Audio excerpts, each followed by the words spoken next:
live. We are live. Okay, we got the green light. We got the green light. Audio thing's going. We're good. Everybody, welcome to the Naked Famous Denim weekly live stream, streaming live here from the internet.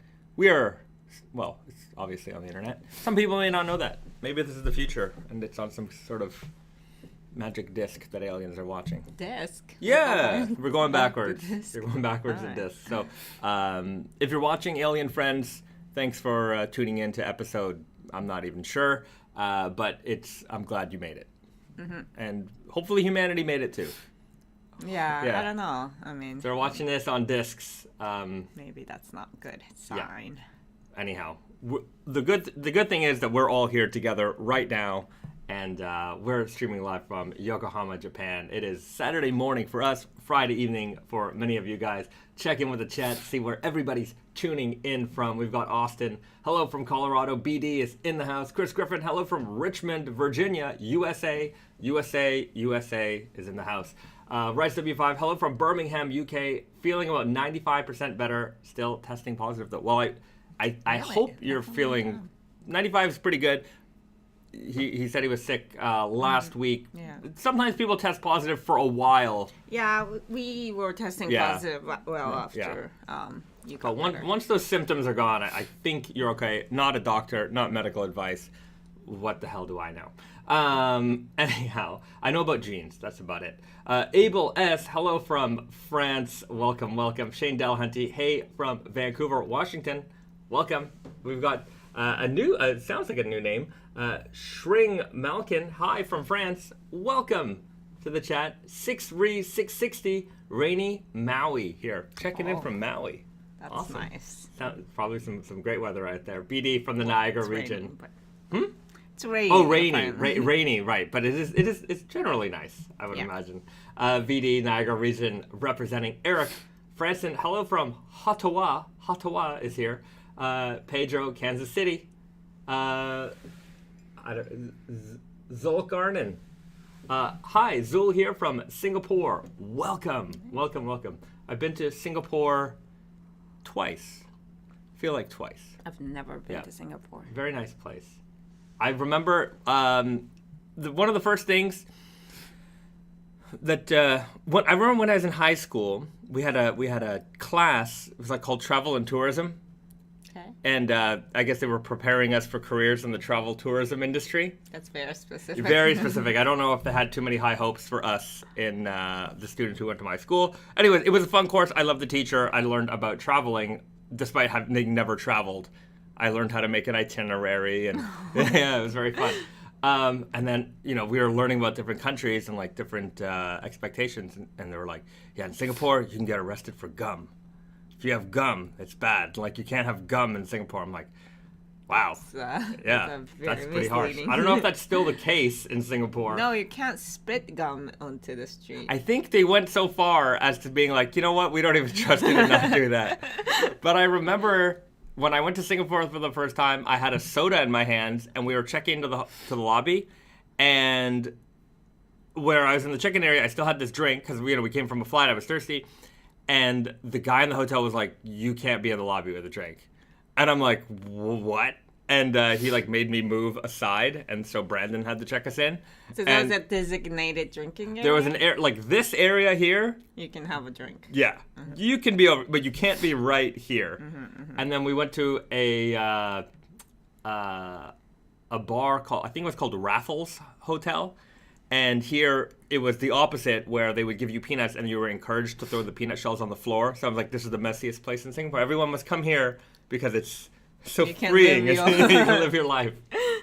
But anyways, I love Singapore. It was a great place to visit. I hope to come again Well, it's sometime. one way to keep it clean. Yeah. I mean, they're very clean. KMX tuning in from Calgary, Alberta, fading my Street Fighter 2 Guile. Great choice with that one. I love to see, every now and then somebody on the Instagram will post like their Dragon Ball jeans or the Street Fighter jeans. I love to see updates on those guys.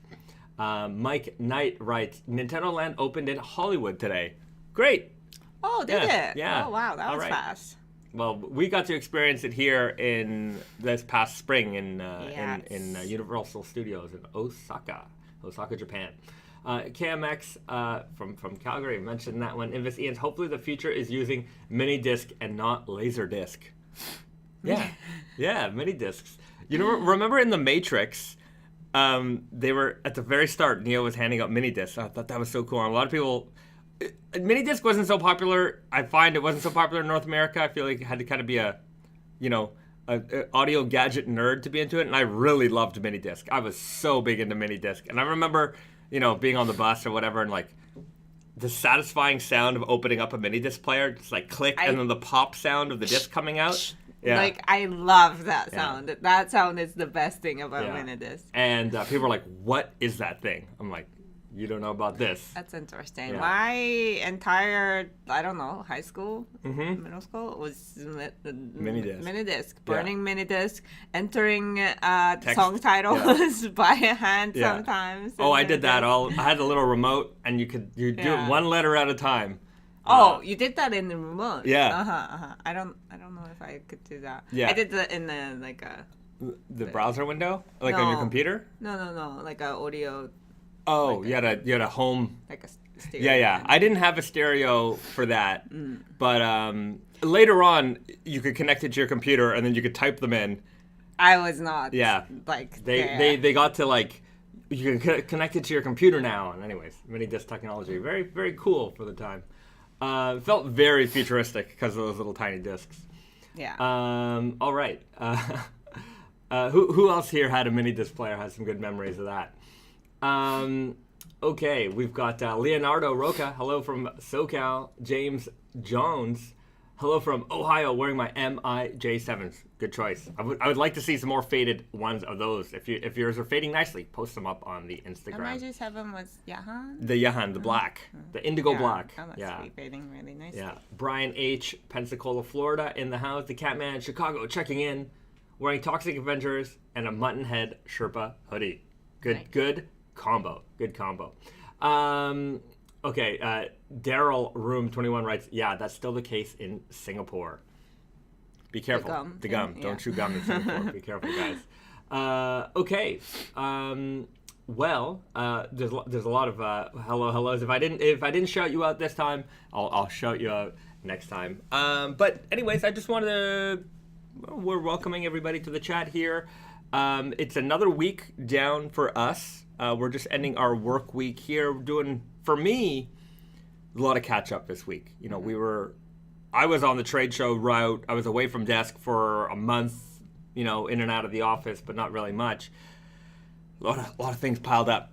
So I felt like by days, start at 9, and they were ending at like midnight-ish most days. And the weird thing about it was, I feel like, I'm like, every night I'm like, okay, start earlier, and then you'll finish work earlier, and that just never happened. But I am happy to say that I feel like I'm pretty caught up, whereas like I could work at a human pace again. But yeah, there's a lot of things going on. We got to finish up fall winter 23, just collecting all the orders from our retailers, and then dive right into spring summer 24 collection. Yeah, so spring summer 24 collection is going to be developed in the next couple of weeks. So if you've got stuff you want us to include, things you're fond of, let us know, because I love having these brainstorming sessions with you guys, especially because sometimes you'll spark something, and we'll go from there. Sure. And also enough people say the same thing, so it would be like, Yeah, that's got to be a thing. It's got to be a thing. Okay. Okay, Trevor L. writes, True Guy Fit. It's in the works.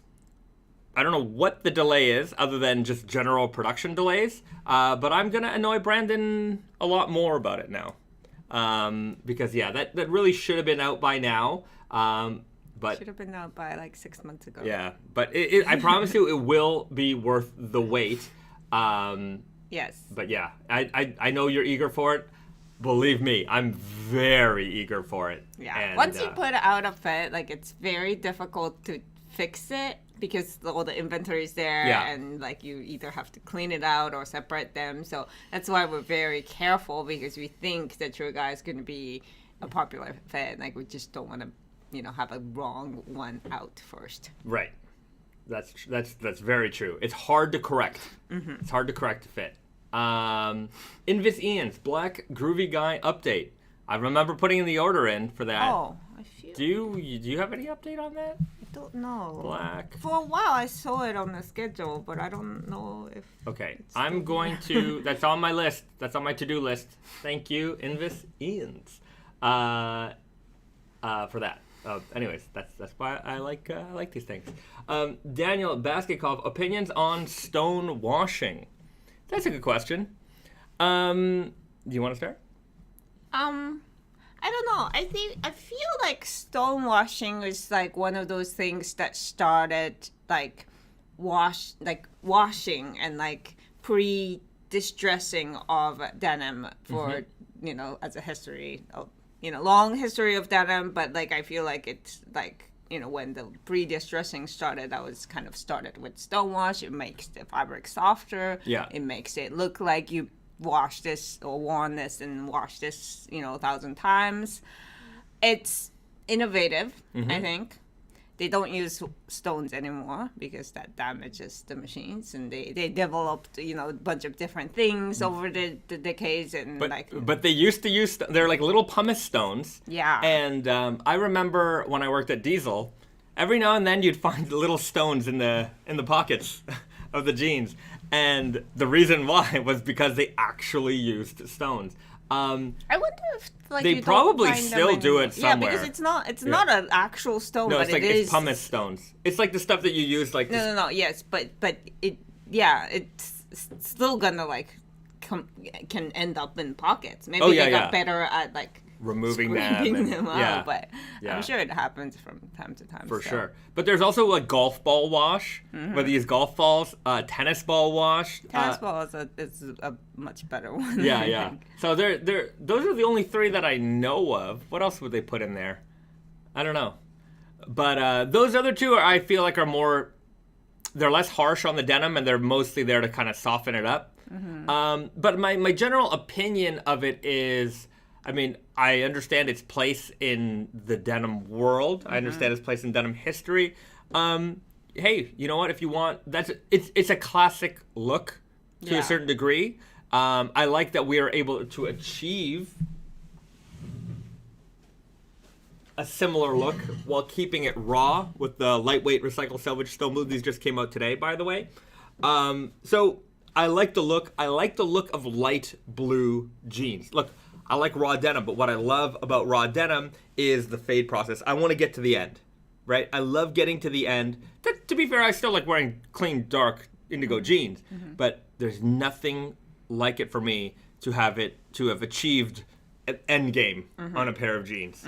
So, it's sometimes nice to have a pair of jeans that look like that. Not everybody's gonna, wear a pair of jeans for 2 or 3 years and have that patience to go through that whole process. I understand that totally. So yeah, I just think that if it was not for the stone washing process, because stone washing is it's not even just distressing that you have to sand by hand or one by one or anything. It's just it's one of those things where you can mass produce easily, and I think that without that invention of stone washing, the denim wouldn't have been something that's in everybody's closet all the time. I kind of give credit to the just the general popularity of denim, because if it was just raw denim, it wouldn't have been this popular. Rice W5 writes, 60s hippie thing originally stonewashing. I would say, I just Googled it because I was pretty sure that stonewashing didn't happen until the 80s. A quick Google search said it started happening at the end of the 70s. 60s hippie thing was probably just old jeans, right? Because everybody's jeans, whether you bought them at the thrift or you wore them, everyone just washed their jeans normally. So faded blue jeans were a thing, and they were in abundance because everyone had dark indigo raw jeans that just got worn and washed and worn and washed and worn and washed. So that look became iconic, and then stone washing was created basically to imitate that, because people liked the look of these washed, worn jeans, but how can you mass produce that? Stonewashing was the answer. So it's a very important step in the the denim history. And I personally have nothing against it. It's just that our brand is a raw denim brand. Yeah. It's just that's it. That's it. The worst washing for me is the ones that are very, very unnatural looking. They've got the whiskers. They've got whiskers all over the place, right? Yeah. On the thigh, just in very unusual spots. That it's designed, but I don't know if it's designed by it, but it's you don't understand fading, why the creases are there. They're just in all these unusual spots, and the rips are in very unusual spots. A rip on your shin, it's why is there a hole in your shin? That is very unnatural. Maybe on the side of your leg if you're riding your bike, but on the front of your shin, that's a really weird place to have rips, or just in just even straight up on your thigh and not your knee, right? Sometimes you just see these big old thigh hole cutouts, and I'm like, what is going on? That's just, it looks unusual. So not for me, but hey, I can appreciate certain washes. And the washes that look the best are always the ones that look the most natural. You can tell that somebody really understood, how fading occurs, or they have a good collection of faded jeans, and they're replicating that. Right. That's usually how it works. But the ones that are the worst are the ones that you just couldn't stop. Sometimes you do something and it just can't stop, and making it worse and worse. That's those are those denims. That's it. But I do think that making it natural is it's time consuming. It has to be done one by one, basically, and it's just such a I don't think people understand how sometimes you see a very well done pre-distressed denim, and it's just you look at it and it's that must have taken so much time and effort and techniques, and I just sometimes it's impressive. It's my love of denim. I love raw denim. Don't get me wrong, but I love all denim. Right. I can appreciate what goes into everything. Daniel, what's going on, my friend? Good question. Can you explain the difference between Tempi treatment and what's called one wash in the industry, or is it the same thing? It is not the same thing. Do you want to? Sure. One wash is just the act of rinse washing the jeans before you sell them.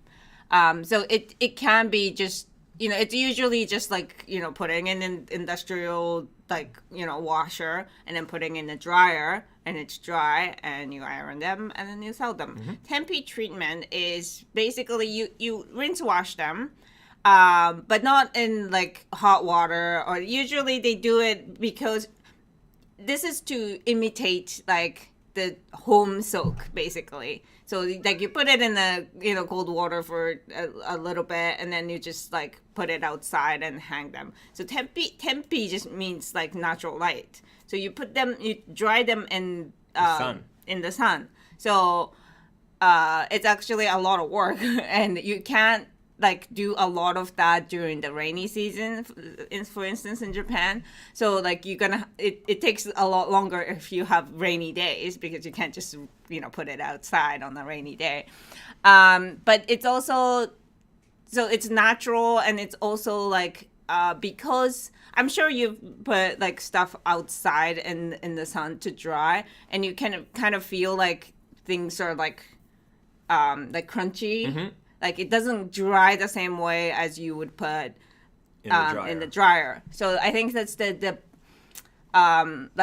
benefit of it. You do get the shrinkage out to a certain extent because you already put them through water, but you can kind of keep that crispiness and to a certain degree So that's why like we really like doing that for unsanforized denim made in Japan, because it's just, you know, like unsanforized denim, the worst thing about it is the shrinkage. So yeah, it's you know, when you buy a straight up unsanforized jean, you've got that beautiful texture, you've got that look, you've got that hairiness, the slubbiness, that's all natural to the fabric, but then you've got that roll the dice kind of situation where like, is this gonna fit me perfectly? And when we sell straight up unsanforized denim, we give you that post soak measurement guide. So it's not perfect, right? Because shrinkage is never, you know, it's not exact, but at least we give you a guide where, you know,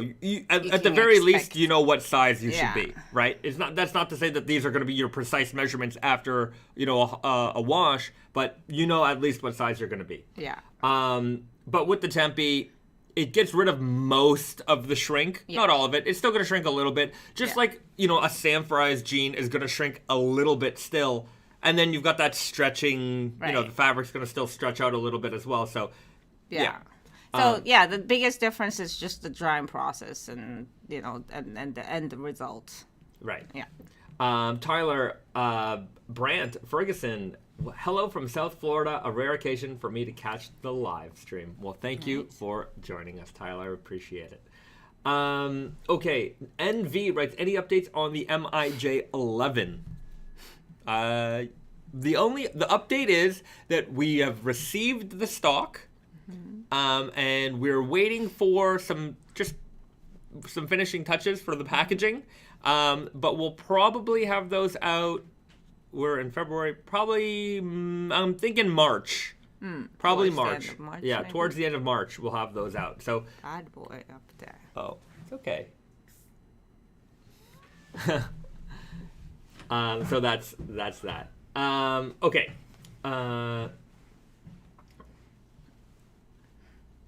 Daniel writes, so it's rinse, wash, but with sun drying instead of machine drying, essentially. Essentially, I think the washing process differ from like factory to factory, so I can't really specify there, but yeah, drying process is certainly different. Yeah. BD writes, what's the closest fit to the regular shirt now? I've got a brushed flannel off of Poshmark and it fits great. The easy shirt. The easy shirt is the regular shirt, but with a back pleat, inverted pleat on the back. It's basically the same fit. It's just we gave you that inverted back pleat on the easy shirt so that you can move a little bit more freely. So, yeah, there you go. Okay. Johan C. writes, hi, Naked Famous team. Would you be interested in having a French engineering intern? Intern. We don't. Engineering. Yeah. Well, send us an email. If you're in Montreal, you want to work for us, send us an email. We're always looking for good people.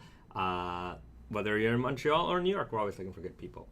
Okay. Ray Tattooed Boy, are you gonna get the big red boots? Oh. No. No. I am not. I don't want to. I'm gonna go. This is woo. It's rant time. So, let me see if I can pull it up here. Big red boots. So there's a. Or just living in this like. Yeah, browser window. Here we go. So big red boots. I don't know if you guys have seen these. They've been making the rounds on the internet. And, it's on WWE too. No, it's just that somebody must have. Or maybe they wore it. I don't know. Who knows? I guess he wore it. Whatever it is. There's something about... This is a joke.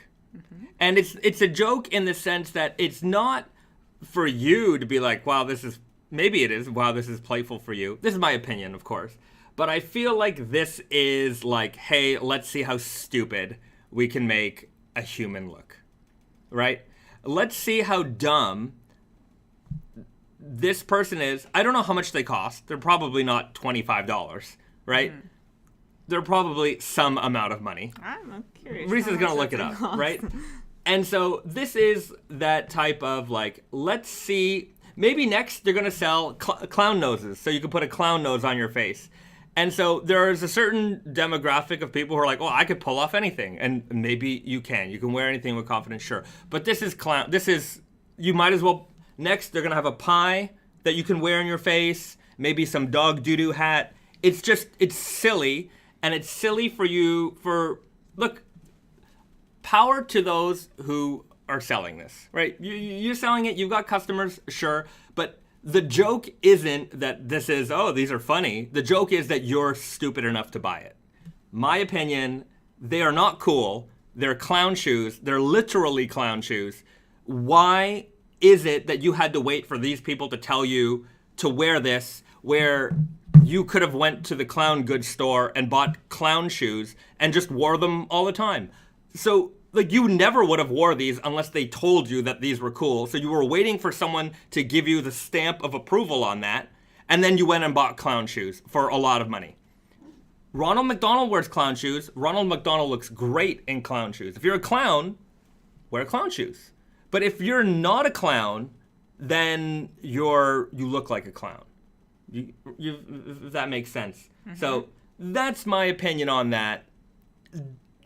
Definite not buy, don't buy, would never buy, and try to consider the things that you buy when you buy them. If you're buying it to like flex, like the idea that someone's buying those to flex their fashion, I'm just like, remember the term fashion victim?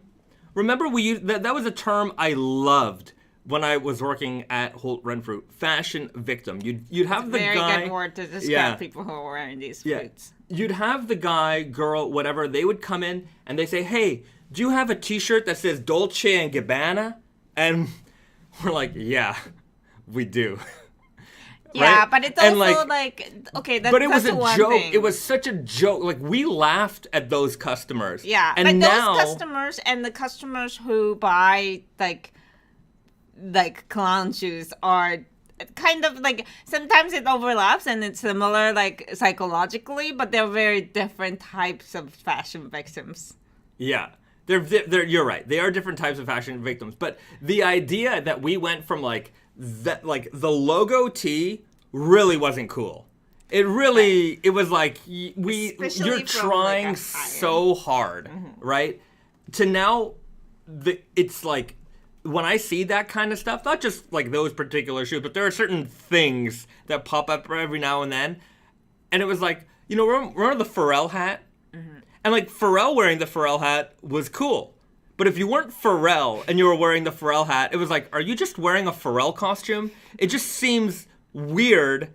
Mm-hmm. It was such an iconic thing. And I'm like, it just, every time I was at a trade show and I'd see somebody wearing it, I'm just like, geez, like, you don't have a thought in your head at all. Mm-hmm. Like, it just feels weird that you're like, well, let me just literally imitate exactly what that person's wearing because they're cool and they're wearing that. I'm like, yeah, they're cool and they're wearing that. That doesn't make you cool for anyway. I don't know what the psychology of it is. All I knew is that me as a hater, player hater, hate, just saw that and thought it was ridiculous every time I'd see somebody else wearing it. I thought it was silly. It's very silly. Yeah. It is $300. It retails for $350. $350. But Great. Somebody said that it's resale. It's like $1K or whatever. It is ridiculous. To be fair, $350 is not like it's. I thought it would be way more expensive, and people are just like, very stupid to spend that much money. But it's just like, I think you are showing a little bit of your like superficialness, a little bit of your, certain brain damage. Yeah. Into the world, like you're letting your like inner thoughts out for people to see, and that I don't think that's very clever. Right. Yeah. I don't think you get people's respect for wearing it, especially unless you're the first one who wore them. Like, okay, great, like that was your expression of who wore this.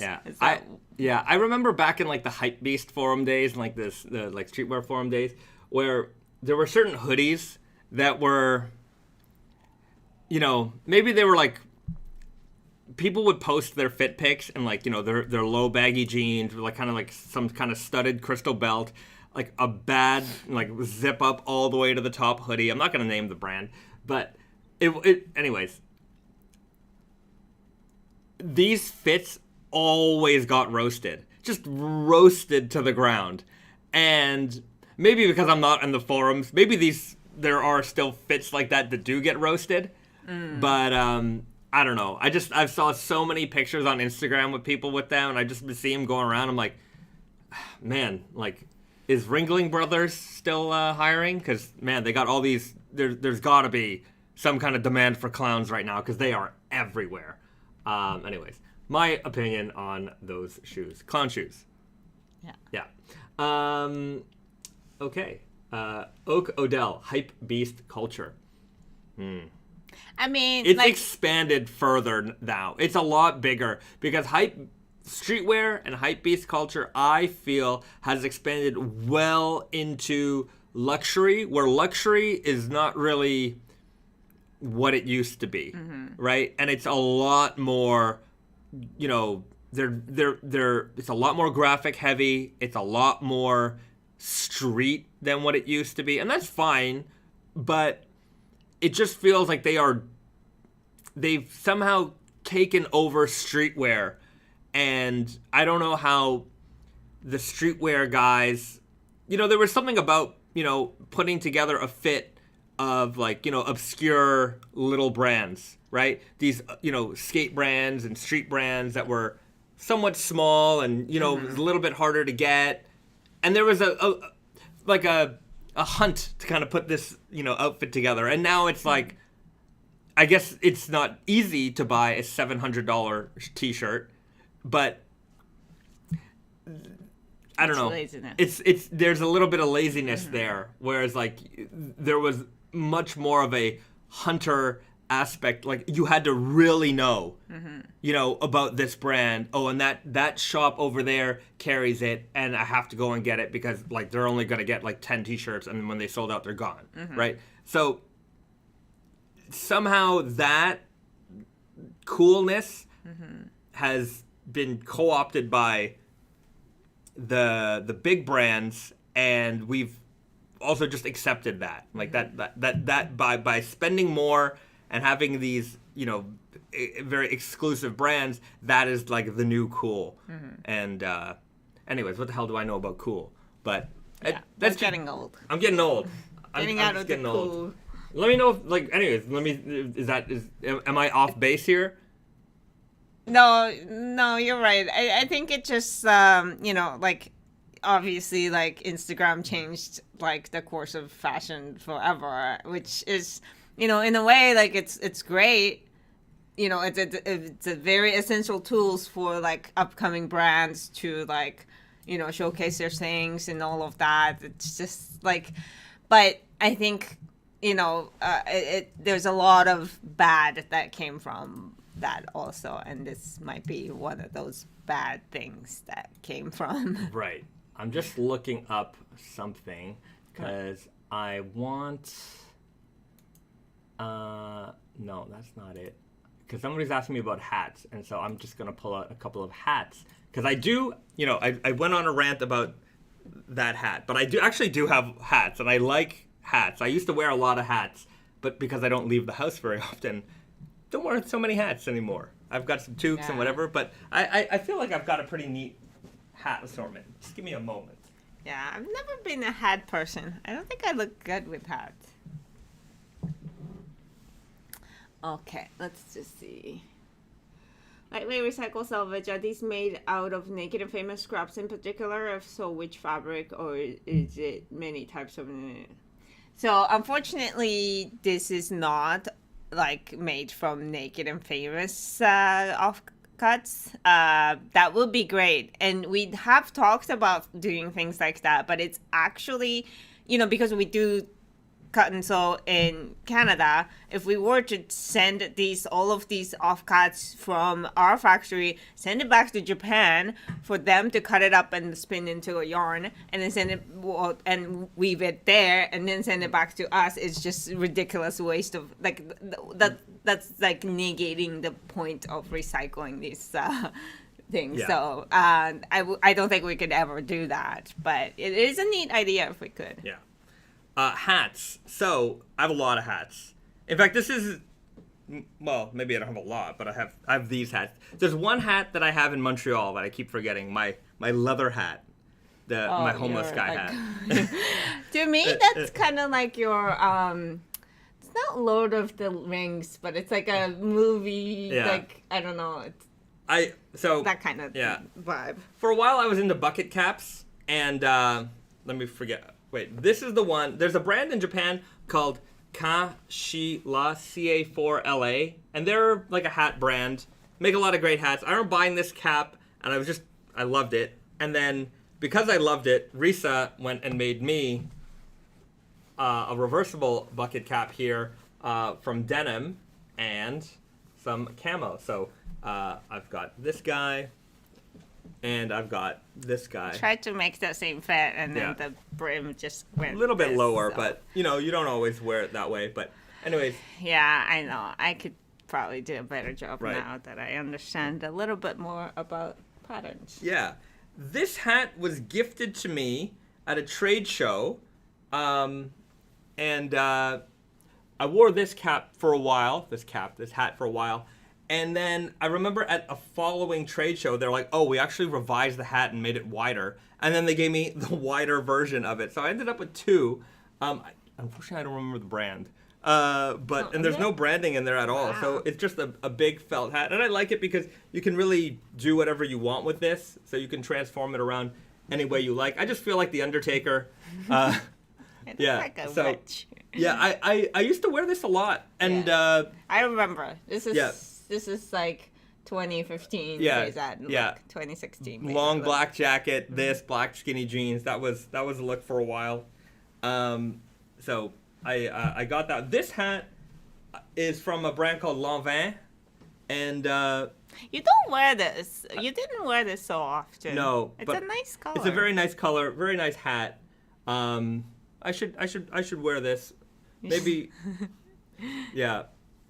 It's just a matter of time. I think nowadays your outfit might not like so much match this. Like maybe this one is an easy one to wear.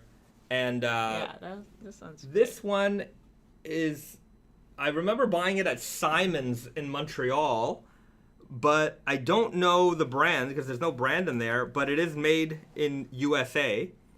Yeah, I don't. What it might have been a Simon's branded product, but it is made in the States. Interesting. Yeah. Why do and then I put the bandana here just to make it look a little bit nicer. I should probably tighten that, like make it a little bit smaller, but I like wearing this with a denim outfit. So this is a good jeans hat. And then this one I wore for a while. This is from a brand in Toronto called 18 Weights. And this is, I just really liked this hat. I just thought it was so weird. And it makes me look taller. Got that Abraham Lincoln look here. So I don't think it's Abraham Lincoln. Not quite. It's more like a guy in a pub. A guy in a pub? I look like I should be playing some kind of instrument, maybe. Yeah. Accordion. An accordion?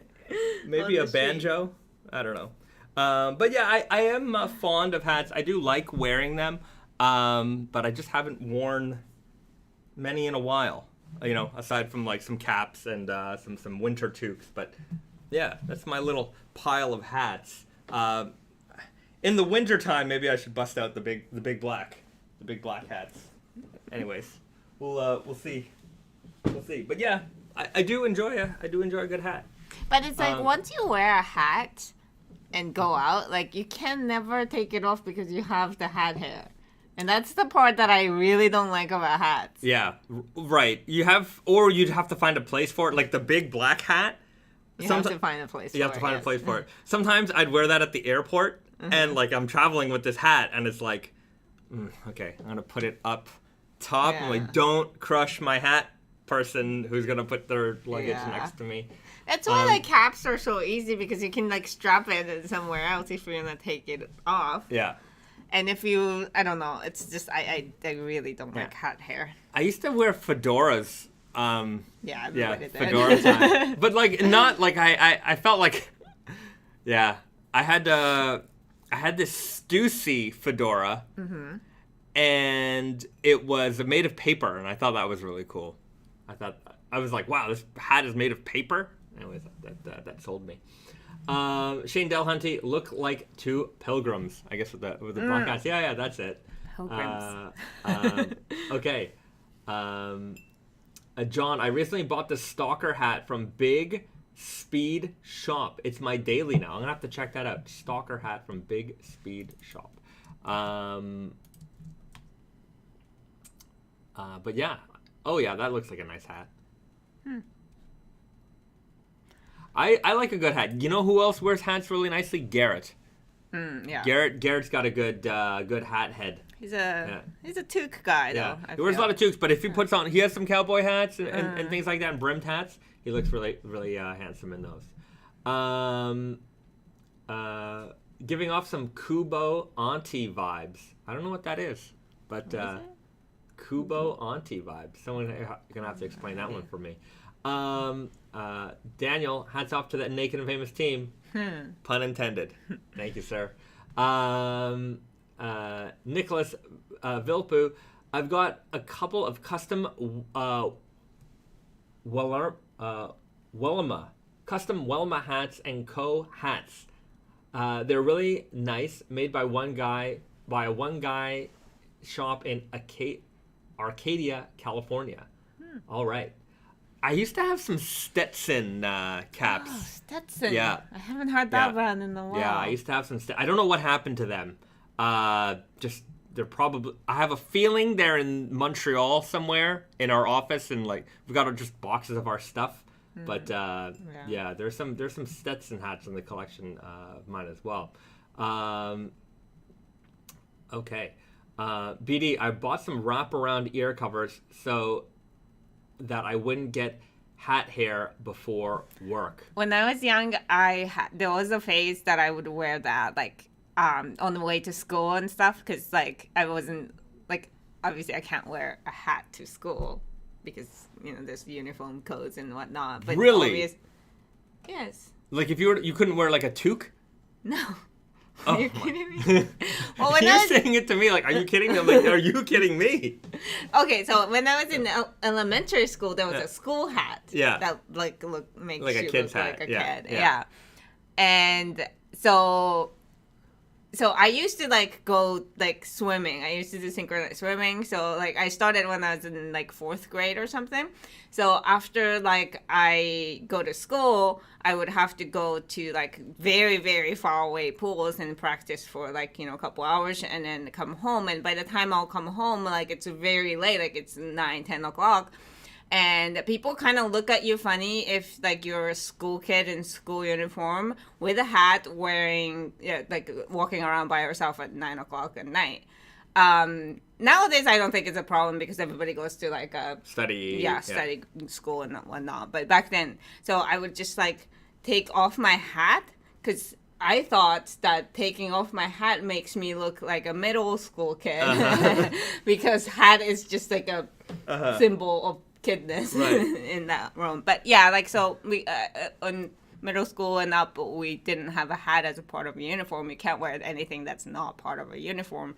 So I would just get the cover things. But those are annoying too. I lost a few of them because it just like pulls off. It's just like, thing that covers it. Huh. Interesting. Yeah. Here's a question. When you did your synchro practice, did you have to put the stuff in your hair? Stuff in my Like, hair? did you have to gel your hair down? For For practice? Not for practice, okay. no. All right. It's just cap. Just a cap. Okay, very good. Because that would have been very annoying. I can imagine. Every day you put gelatin. It's gelatin, by the way. You put like powdered gelatin, put hot water, and then you comb it to to this, and then your face is like this for the rest of the day. Reese is a very good swimmer, by the way, everybody. Very excellent swimmer. Back in the days. Yeah. Okay.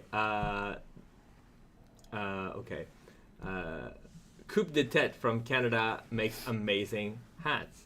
All right, Chase Franson. Seems like we got a lot of hat fans out in the crowd here. I feel like this group of people might be the people who love hats the most. Maybe. In terms of like fashion groups. Yeah. Ray writes, haha, in Texas we have a Stetson. It's law. I can imagine. Yeah. John, the Stetson Open Road was my starter. Yeah. A good old Stetson hat. Yeah. It's very like, it's a good vibe. Heritage-y, but not like, Or Borsalino. Those are... these hats are really beautiful. Yeah. Borsalino hats. Like a gangster. Yeah. I don't own one, but I wouldn't mind owning a Borsalino hat. That would be very nice to have. Maybe I should buy a hat. Maybe you should start wearing hats that you. Yeah, don't buy big shoes, people. Just buy good hats. How about that? Let's check out Borsalino. I know it's the Naked Famous Denim live stream, but we promote all the kind of styles that we like. But the good people at Borsalino, they make some $1,600 for that hat over here. Very pricey hats, but also Japan tax. Yeah, that's the Japan tax. Wow, these ones are a little less expensive. $400. That's in the reason. I would say American. That's about $350. So that's I would say the right range for a well-made like American. $300. Yeah. USD. So there you go. Hats, everybody. Hats. Maybe we need to make a big old Naked and Famous hat. Like we have the baseball caps and things like that, but do we need a fancy hat? I always thought that we should have bucket hats. Bucket hats. That's just such an easy denim item. Yeah. You know what I mean? Yeah, I think so. A good cowboy hat can be very expensive, Salsa. Yeah, absolutely. A good anything could be very expensive, that's for sure. But also big hats and stuff like that, I don't think we should get into that. We should leave that to the maybe the hat makers. That's true. To be fair, that's true. But maybe we need some hats for Tate and Yoko. Yeah. Yeah, that could be. Maybe we can expand that out a little bit. Okay. Let's bring the hats back. Yeah. Chris Griffin, can you promote Wonder Looper a bit? I'd like to hear about that if you're allowed to discuss that project. Well, Wonder Looper is our project. We just did a live stream a couple of days ago on the Wonder Looper Instagram. So if you want to learn more about Wonder Looper in depth, you definitely want to check out the Wonder Looper channel on YouTube. It's not as populated as the Naked and Famous Denim channel though, but all of the information is there for sure. If you have small questions, we're happy to answer those ones here for you. Okay, Alex writes, "Hey guys, I'm coming to New York City in May from Mexico City. Looking forward to going to your store." Well, thank you very much, and thanks for making the trip all the way up. You will enjoy it for sure. May is a good time. May is a great time to be in New York. The weather is beautiful. The sun is out. It's not too humid yet. That summer New York humidity will get you. That's for not sure. the humidity. To be fair, you're right. Yeah, that too. Let's not get into dumping on cities again. Good. Okay. Chase Franson, good felt hat with a soft denim lining. Yeah, that would be really cool. I'm gonna look into hats for Tate and Yoko. I'm gonna look into some hats.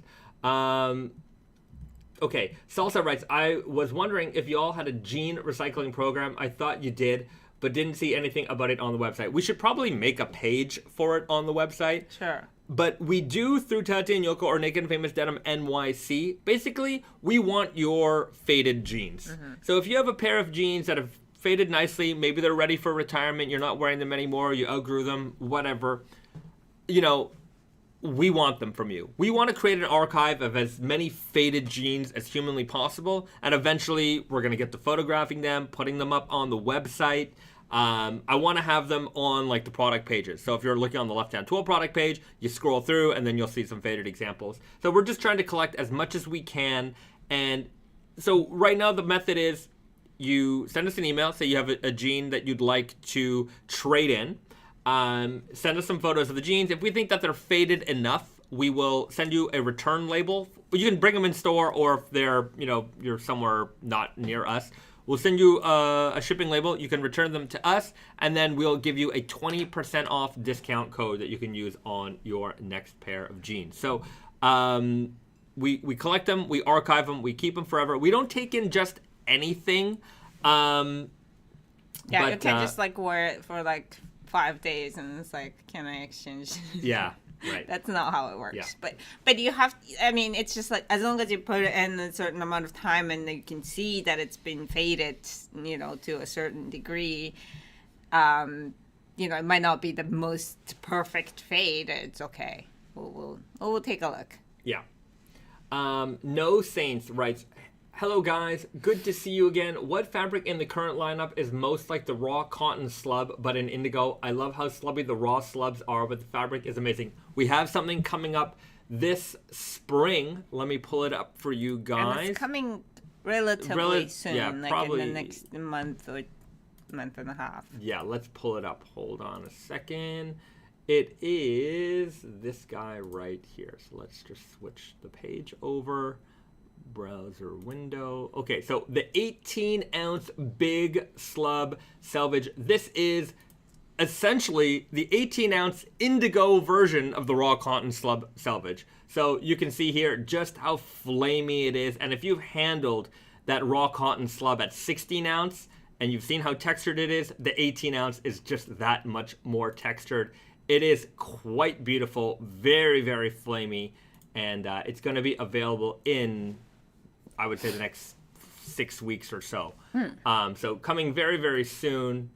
And if you want a very beautiful slubby denim, we know it's spring, summer, but we just couldn't hold on to this one for that long. We had to put it out. So this is like the spiritual successor to that 16-ounce raw cotton slub. And this is actually a re-edition of one of the very first jeans that we ran in Naked and Famous Denim from the very, very first collection. So the 18-ounce big slub was part of the season 1 Naked and Famous. It might have trickled into season 2, but it was one of those first fabrics that really, really caught a lot of attention. The 2008 market, that era of raw denim, like just having a Selvedge jean, just that was already very impressive. People were like, "Oh my God, this is Japanese salvaged denim." Like there was so little knowledge in the raw denim world, it as a whole out there, and to see something with such unbelievable texture at the time was just shocking for a lot of people. 12, 13 ounce denim, sure, 18 ounce denim. Brandon had a fit that never came out called the boot guy. Like a boot cut? Boot cut. And we actually have a sample of this jean in boot guy sitting in Brandon's office somewhere. If I was there to make this video, I would have pulled that one out just to show it off. But there does exist a never released early sample fit called the boot guy. Maybe Garrett can show it off on the... Yeah, I'll ask him to find it. There was also another jean that Brandon was crazy for releasing right at the first collection. It was this exact denim, not in ecru, but in white. Like a stark white 18-ounce. It was crazy. That, yeah. It was like a painter jean that was heavyweight and big slub. And in fact, to this day, I've never seen anything like that Like that even then, that was a shocking fabric to see. Like, holy cow, I've never seen that before, and I've never seen it since. Yeah. Nobody's ever put anything like that out since. Yeah. I don't know if we ever will. We've done a few white jeans in our history. Not very many. Ecru is definitely a lot easier to wear than like a stark white. 100%. Yeah. And we did the power stretch. We did the power stretch in the ivory power stretch. We called it. But it was white. Yeah. We just didn't want to call it. Had that weird. That connection of words sounded wrong.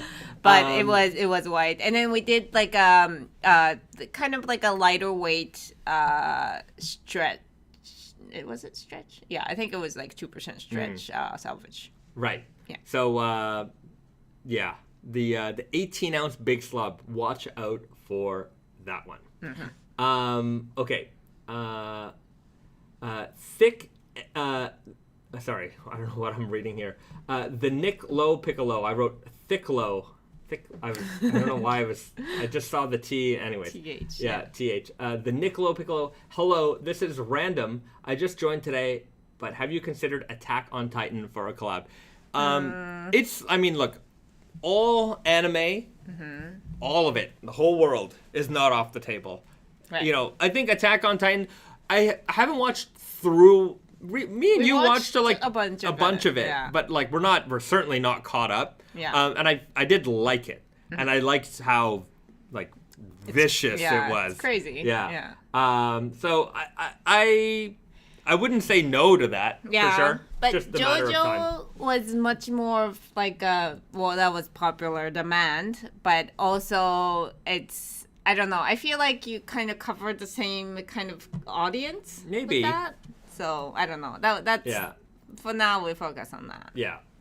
I'm actually I gotta get on the hunt for. Because we have Halloween's horror jean lined up, but for next year I gotta line it up just because it takes so long to get all this stuff done. I'm gonna write that down right. Meow. Horror jean. Work on it. Okay, because I got to get that. I like how you have to say work on it on your to-do list. Yeah, because if I'm just... Anyway, they got to write my own instructions. Chris Griffin, I started JoJo because your denim is so cool. All right. Well, there you go. I hope you're enjoying it. Yeah, to be fair, like I started watching it because we're going to make JoJo collab. I had no...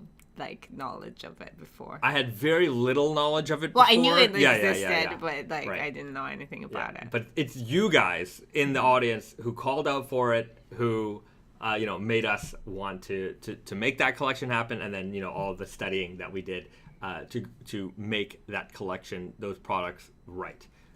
But yeah, there you go. More anime, I could see that. More video games, I could see that. We are working on the Mexican Day of the Dead. Actually, that's another thing. Right now, we gotta plan out the Selvedge ID colors. Right. The plan is to have the ID look like a Mexican blanket. So it'll have those beautiful gradient color tones throughout. So and then it's going to be made with Mexican upland cotton. So an all Mexican cotton jean. And then every season, what we'll do is we will have a new artist design the leather patch. So it'll be a recurring style, an annual style that we'll work with different artists to make it, that much more interesting every year. So that's in the works. In the works.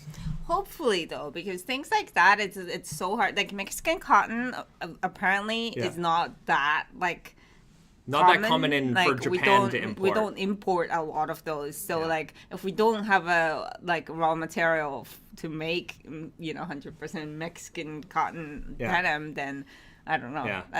That's just like that Made in Mexico logo, with the eagle. Have you ever seen it? I kind of want to have that incorporated somehow. I really like that symbol. We don't make it in Mexico. Yeah. But maybe I won't use that exact logo because there's probably some rules with using that. Yeah. But some kind of eagle thing on the pocket flasher, I think would be kind of cool. Okay. BD writes, get Ray to do more patches. Absolutely, we love Ray. We got to get some more pocket flashers with Ray. Actually, I got to start planning fall winter 23 pocket flashers soon, so we'll probably be in touch. Okay, Nick Carpenter in the house. Sorry I'm late. Don't worry, better late than never. And we're always glad whenever you join, whether it's the first minute, last minute, or in the replay. And checking in from New Jersey, wearing the recycled Selvedge. Oh, good choice. Must be brand new. Yeah. Richard Meza, Honcho on Mexico. I think Hencho. Hencho. I gotta work on my Spanish accent. Mexico. Right. I feel like I said Mexico in a French accent there. En Mexico. I mean. Yeah. Sometimes if I'm, I can speak a few languages poorly, and if I don't know if any of you are also in that same situation, but if I'm reading something in a different language, or if I'm not sure about something in one language, my brain switches to a language that I know. Like, if I'm trying to say something in French and I don't know the French word for it, sometimes my brain will automatically spit out like a different language if I know the word for it. Like, so first language, English. Yeah. But everything else is in the mush of secondary languages. Yeah. So I can speak a little bit of Farsi. I can speak a little bit of French. I can speak a little bit of Japanese. So there's a lot of a little bits in there, and everything sometimes just like. Anyways, sometimes my brain just mixes them all up together. Well, I mean, the French and Spanish are like similar in like obviously languages similar, a lot of similar spelling of things. Like I can see it can be confusing. Yeah, Okodel. When you know a few different languages, sometimes it comes out scrambled eggs and tossed salad. Oh yeah, that's how I feel sometimes. Junior writes, if you do Mexico denim, then the preview video should be in Spanish.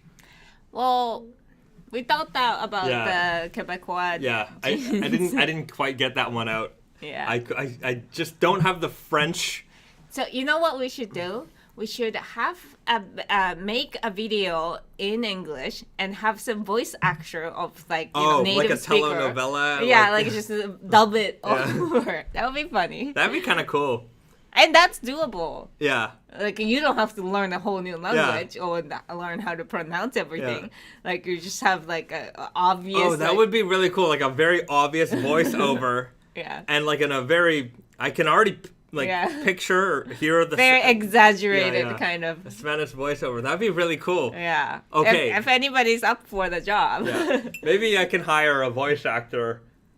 maybe one of those for hire kind of websites. Perhaps, but I mean, if any of you speak Mexican Spanish very well. Yeah, that would be cool. Okay, that would be very fun. The music must match, or it'll break my cortisone. That would be cool. Alex Mitzloya. I volunteer. LOL. All right. We'll I'll let you know when we're making such a video. Danny Cheo for Naked and Famous Denim. That would be really cool. Ray Tattooed Boy. Send in some audition tapes. Yeah. Ray Tattooed Boy. ¿Dónde estás y los Naked and Famous pantalones? I like it. I like this idea a lot, by the way. It's so much fun. Yeah, it's a lot of fun. Yeah. And I'm happy that we can, expand on these kind of annual projects. Right. And, just incorporating more cultures and things like that. I think it's going to be really cool. We got Reptilia3 checking in from New York City. Hello to you both. Just picked up a pair of the MIJ 10s from the New York shop. Super excited. Nice. Great choice. We've got Garrett's wearing those right now. I think Terry's wearing them as well. Like, it is such a popular jean in HQ right now. I've got the denim jacket. I haven't I wear it when I can, but denim jacket is not enough for right now. Yeah, I also don't leave the house. Like, this whole week, I think I've We left the left, like, house twice. twice at most. And not even like far away. like just, down the block, like the grocery shop. I did not go very far. So I've been very, very glued to my desk, just getting things handled. Carl Morowski is in the house. Dude, that shirt is fire. That's right. I've got my work shirt on. Reese's got the work shirt on. So this is the current iteration of the work shirt. I know, Carl, that you like this work shirt. You shouted it out once in a video of work shirts rundowns that you did. So if you like this fit, this is what we have now is the last of it, because it is changing over to the new wider body fit. You know, as it is right now, it is it's a little bit more of a straight fit, more fitted version. The next edition will be wider bodied, so a lot easier to layer with. Reese is wearing an old one of mine. Very old, like the first fit. Yeah. Well, it's we run this fit for a long time. This Yeah. one was just maybe for a season or two. This one with the crossback. Yeah, but this one is the original work shirt fit, and this is like the lightweight Oxford. I think we're still running. Yeah, this we're still fabric, running this, but it's going to be available in the new fit. Yeah, in the wider oversized fit. Yeah, I love this one. It just gets like so puckered up and just looks... it washes down really nicely. Same with this one. This one's quite rigid, like when you get it. It's a lot heavier weight. Yeah. But wearing it down, and what I like about it is that it does soften up a lot, but the fabric is still dense enough to, like, you know, I kind of like molding and shaping this collar here, because it just kind of sits, the way I like it. This is more like a jacket. Yeah. It's a jacket weight, jacket look. So grab these while you still can. I don't know if there's too many of these left, but it's a very fun shirt to have. Okay. Yes, Caesar Society. Yeah. Ace L writes, I wish there was a Naked Famous shop like the New York one in Europe. Me too. Me too. That's a very far in the future. We want, more stores, obviously, but I think, United States might be. Yeah. You know what I was telling Brandon the other day? I'm like, we should make a Paris store. No, I mean, it's a great Paris idea. would be a good location. It's just like, it's a whole new thing. New York is a 1 hour flight from Montreal, so if we ever have to go, it's easy. But to be fair, it's not like we go there all the time. Yeah, Brandon pops in every now and then. Yeah. Yeah, but Paris is only a 6 hour flight from Montreal, so it's not that far, really.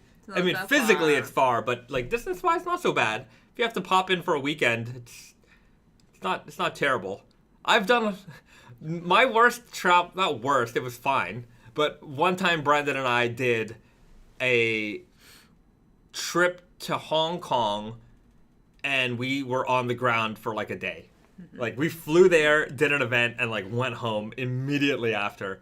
That was the shortest, longest trip I ever been on, because that flight was like, I think that's the longest flight Air Canada does, and it's like 15 hours, and it's a long flight. Yeah. Anyways. Yeah, I would like more stores. I'm with you on that one. I would like to open more stores. Yeah, but Europe has its own like regulations and all of that. It's also probably a lot harder, like hurdle. Just being realistic, Someday. World domination is the end goal. Yeah. We want to be. Sometimes I tell people I want to be the Gap, but in terms of maybe not one in every store, but big enough, right? What would be the realistic version of the Gap that's in every major city, but not every single mall or something? I feel like it was American Apparel before the mega boom, right? Where there was one in every major city, and it was still but they still could list all their stores in one bag, right? Shopping bag. Yeah, on the side of the store. Oh, we're in Tokyo. We're here. So it had a list in all the major cities, and they didn't have 10 locations per city. It was just kind of one. And That would be fine. Yeah. Right? That would be acceptable. Because I also, I think that at some point, just the way that we operate our business, it's very customer, we're fitting people for jeans. Yeah. You know, it's not like when you go into a mall store, you're kind of left on your own. Somebody might get you a size, but they're not there to walk you through, those fit right, let me, get those hemmed for you, make sure everything's okay. That has to always remain. That is the key part of the Naked and Famous Denim Tate and Yoko experience when you're buying jeans in store, is that even if you're online, you're writing us, you need help with sizing and things like that, we're always there to help you. That has to always remain. So I think if you get too big, it becomes a problem where staffing, finding the dedicated staff that can do that can sometimes be difficult. So, and not every city is going to have just lines and lines of people who can do that for you. So it has to be wide enough that we're in all the right places, and in the cities where there's a big enough population that can support the business, and enough of a denim community that we can find the right employees for the shop. Yeah. So those are the hurdles to that. And then of course just convincing Brandon to let's break some ground. Let's make some more stores. Okodell, first we take Manhattan, then we take Berlin. Yeah. Okay. Chris Griffin, you said first New York, then the world in your previous videos. I've been watching a lot of Naked and Famous videos. Yeah. It's you can quote that. It is definitely first New York, and then I think, look, our New York store is doing great. We've got great staff, we've got great customers. I think we are the #1 rated denim store in New York. Great. Not which is unbelievable. We are if you look on our Google reviews, we are #1. Great. In terms of the review. No, we have a lot of reviews. People review that store a lot of high ranking reviews, and I think the overall numbers we're 4.9 on Google, which is I think really high. Yeah. And it's not it's 3 reviews. There's hundreds of them. Right. So consistently we're fantastic out there. Right. And we've got the success there. Let's spread it out. Yeah, spread it out. It's just we're kind of maybe we lost a little bit of momentum to look for new locations because of COVID, I guess. But now we're right. There was right before COVID, there was a push to find maybe Los Angeles somewhere, but I've just got to keep pushing Brandon. That's that. Yeah. Chase Franson, what the crap happened to American Apparel? They vanished. They're technically still around. Mm-hmm. They got bought up by Gildan, so they're another big blank T-shirt manufacturer. And then the guy who started American Apparel has a new brand called Los Angeles Apparel. So if you like the old look of American Apparel, you can still find it. But I mean, what happened? That I can't summarize that for you. There is a lot of news and information about what happened to that company. I'm sure there's a YouTube There's got to be a documentary on about it. It was a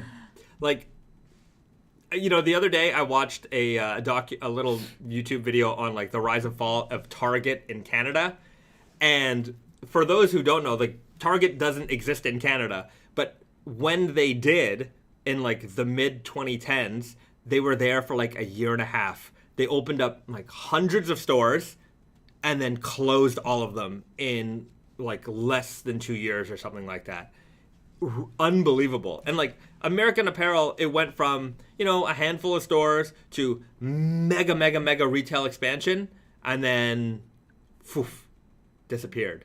It was and it was I feel like it was a hot brand also. It was it changed a lot of things in apparel industry, I feel. Yeah. A very interesting story. Anyways, I'm sure if you have fond memories of American Apparel, or if you don't, it's still an interesting story in retail in general. Okay. Shane Delahunty, if you choose France in the future, you could consider other notable cities like Bordeaux or Lyon. Yes. I mean, again, this will all be... I'm right now fantasy booking all the places I'd love to see. But Paris has to come first. It's just it just yeah, does. It just does. Yeah, for sure. Like just out of convenience, also. Like yeah. we can get to it without transferring. Yeah, it's like we do in New York, and like Brooklyn makes sense too, right? Like yeah, But anyways, it's all just a matter of breaking ground. If we had I would suppose that the one problem is that like we are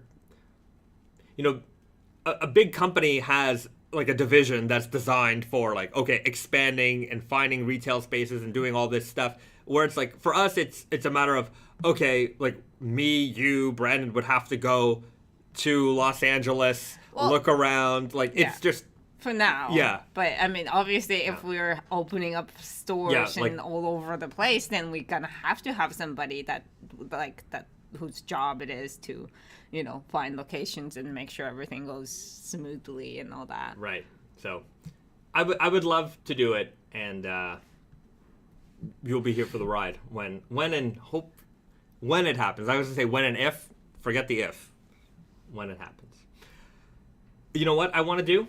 I want to ask you guys, because I haven't done so yet, to like and subscribe to our channel. If you haven't hit the like button yet, now is the absolute perfect time to do it. Hit that like button.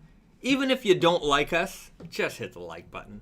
Just do it. Why are you watching it? Why are you watching here if you don't like it? You like it. Hit the like button. It gets our engagement up, helps people find our channel. So I appreciate it when you guys do that for us. So thank you very much. I wanted to also mention, we just launched the lightweight recycled Selvedge stone blue. Those came out today. We put the video out, and there was a question in the video about the jeans length, and so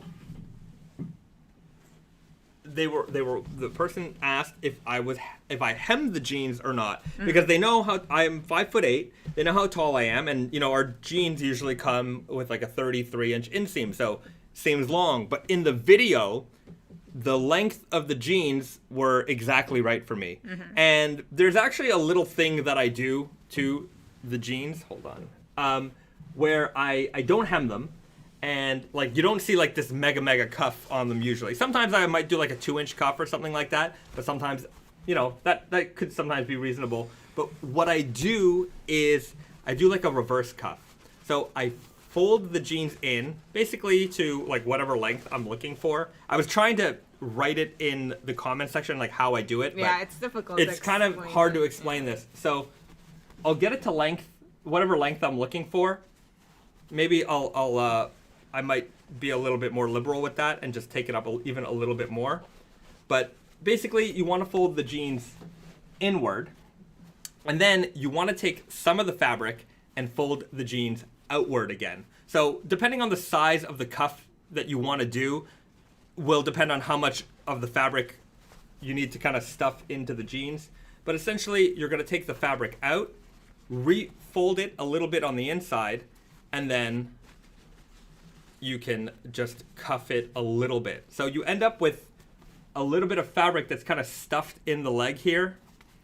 And you can now cuff your jeans, and they look normally cuffed. Like they don't look like they've been hemmed or anything like that.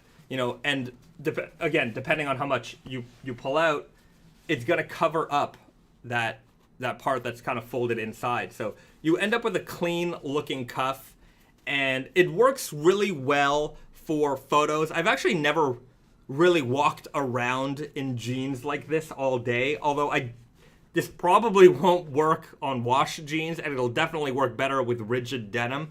I just find like when I'm doing these videos and things like that, I don't have time to hem them, or sometimes I don't want to hem them just because they're samples. And I want the jeans to look proper on me. So this is a good tip for like taking a photo, or even say you buy a pair of jeans and you're not really sure how they look. I see so many photos on the forums of people like, oh, okay, I just bought these jeans. Like, how do they look on me? And like, they're not hemmed properly. Not that they're hemmed, but they're not cuffed or properly. They're leaving them long. Obviously, they're not the right length because this person is still evaluating the fit. But if you just adjust them this way so that you get them to the right length, you get them to the right looking amount of cuff, then you're going to feel like that's how these jeans are going to look on me. And that's a good way if you want to take a photo and post it online. How do these look? Well, now they look like they fit you properly, and it's better to evaluate it from there, because if the jeans are too long or like the cuff is like 9 inches, it just looks weird, and nobody really looks at that and thinks, well, those jeans look good on you. It's a tough one. It's a tough one to get like feedback on a fit when the jeans, there might not be something wrong with the jeans, but there might be something wrong with the way that you've put on the jeans. Yeah, I mean, cuff is like, it actually makes a big difference in how they look. And you just think it's at the bottom, but it actually, like, it's, like if it's too stacked up, it's going to rise up. And it's best to like get it as close to possible as you would if you decided to keep it and hem it or whatever. So try it at home with your own jeans. It might take a minute or two to like figure out. Yeah, but, and it's a lot cleaner with lighter weight. Obviously, when it's a lot like a heavier weight, it may not look as natural. Yeah. But I don't know if you're gonna be able to wear your jeans all day like this. Probably not. No, but, this should be too that just kind of like until you decide to hem your jeans. Yeah. So just keep that in mind. That's the little behind the scenes magic on how the jeans fit me the right length without me having to hem the jeans. And somebody mentioned might be kind of tough for an easy guy. It works fine for an easy guy, depending on how much you have to cuff. But for me, I'm 5'8". I've got a inseam of probably around, like a natural inseam of probably around 30. I like my jeans to be usually around a 31. It works okay with me. If I have to do like 2 inches, it's okay. Not really a big deal. If you have to do like 5 or 6 inches, it might be a little tough. Anyways, give it a try for yourselves. See how you like it. You could pin them. The cuff would hide the pins. This is also true. You could do that and then use a safety pin to pin them, and then the cuff would certainly hide it as well. So if you do want to walk around like that, you can. Rice W5 writes denim origami. This is true. In origami, there's a term called like a reverse backfold, and I was typing out these instructions. Lee H, who is in the chat, he's the one who asked the question on the last video. I was like fold the jeans and then do a reverse back fold. I'm like, nobody knows what a reverse back fold is. I have to, and I'm trying to think of like ways to explain this. Couldn't do it. Anyways, now you have it here in the video. You got your answer. There we go. BD writes, Risa, nice mug. Oh, thank you. Actually, I was intentionally a good segue. Hold on. BD knows he's secretly a producer for our videos. That's true. He is the secret producer. Okay, so let's talk about what's coming next Friday on Tate and Yoko, and this is my favorite. We should have already sent them to Naked Famous Denim NYC, but this is coming out next Friday. So after a long wait. Hopefully, but I'm not. There's some things that Brandon wanted to do that I'm not sure if we can make it in time. Oh, okay. So, but the plan is to launch it next Friday. It might be delayed by maybe a week or so, but okay, we'll let you know. We'll let you know. We haven't formally announced it. This is the soft announcement. Yeah. Okay. So, you guys know how much we love our vintage mugs and milk glass mugs. Yeah, milk glass mugs. You see me drinking out of my vintage Dunkin' Donuts one here all the time. We've got a big collection of them back there, and so we wanted to make some. Let me get the original Naked Famous one. Yeah. So like years and years ago, before my time, we did the milk glass, Naked and Famous branded milk glass. I think it was a batch of them, and they've been sold out for a long time, and we get a lot of requests to bring it back. So it's not exactly the same. We're gonna compare these, so but we'll do a little comparison. So this was the original one. So this was based off of like these vintage kind of collectible, stackable mugs. Like this is a McDonald's one, for example. And the cool thing about these mugs were that like you could stack them. They were made of this heavy glass called milk glass. And very versatile. You would find these across America, everywhere basically. But they stopped making these. This I would used say to in the be like late a very 80s. Yeah, or 70s even. Yeah. So no, I would say late 80s. In the 80s, they still had these, but very very common type of glasses. And it wasn't like expensive or anything like that. It was like a cheap, company gifts and like logo branded things. Right. But through the test of time and through collectors and like through kitschiness, like they're developed a kind of a fan following for these types of mugs. Because they don't do that anymore because of inefficiency. Like now we can make a lot better products, or not better, but like cheaper products a lot quicker, more efficiently. Yeah. So nobody makes this in America anymore. Yeah. So and then people in Japan wanted to preserve that technology. And is it technology? Yeah, like that's that way of making craftsmanship, and then so they brought the technology here. So they started doing them again. So in Japan.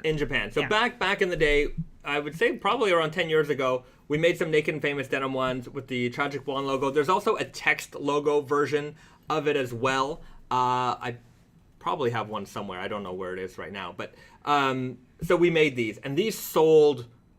We didn't make that many of them, but they sold out, right? And every now and then you'd see me on a live stream or one in the background of a video, and people are like, where can I get one of those? Where can I get one of those? And I'm like, we love these mugs. Risa and I have, like, I wouldn't say hundreds of them, but we have a lot. We collect a lot of these mugs. So we're like, let's do it. Let's remake them again. So we found a manufacturer of them in Japan, and we are bringing them back. So we've got 3 and it's options. A lot bigger than the original. One. Yeah. So, like big mugs. Yeah.